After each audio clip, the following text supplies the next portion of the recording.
have I ever had problems, with the UFC? Sure. We had times that, they weren't happy with me. I wasn't happy with them. Of course, Dana is that person that he's going to say certain things at times.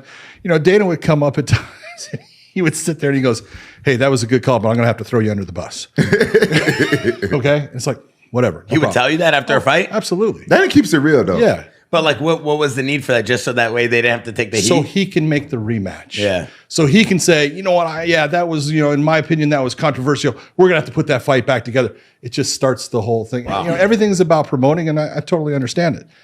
But I left the UFC in the beginning, back in like 2007. You got to figure, there was, I want to say 2 people that have been under contract with the UFC. That was me and Mario Yamasaki. Because I started out with him, and when the UFC started, there was other promotions started coming. I started getting calls to come do refereeing back then, and the UFC was owned by a company called Semaphore Entertainment Group, and they said, no. And I said, what do you mean, no? And they said, no, you're going to be under contract with us. So there was no athletic commissions at the time, so I was under contract with them, so I wouldn't go and work for somebody else. Then it was when the Fertittas bought the UFC. They saw that I was one of the people under contract, and Lorenzo had come from the Nevada State Athletic Commission. He was one of their commissioners, and he said, hey, what is this? And I said, this is what it is. I said, it's no problem. I said, you know what? You can, cancel that, and I'll go off and I'll do other things too. But, he goes, no, let me think about it. So I had Let's Get It On was trademarked by Mills Lane and me at the time and stuff. So, because I could do it in MMA, he could do it in boxing. And he goes, what about this? And I said, I gave him what it was. He goes, okay.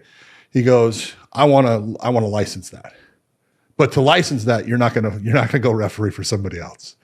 And I said, okay, And then it got to the point where the sport was getting bigger. Athletic commissions were really becoming a part of it, and I was like, I can't do this because I would have there was the IFL, if you recall, and so there was commissions calling me to work the IFL, and I used the LAPD as my excuse for, hey, I don't have the time, and I wasn't kidding.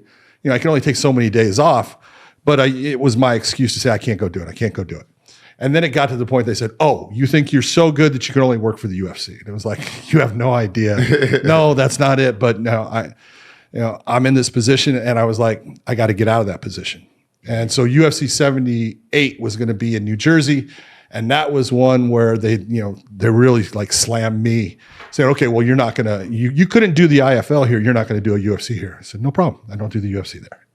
But that was when I realized, hey, I got to go. And in the contract, there was a thing about me leaving, how long I had to be out. So I went and did that. And then I came back to refereeing.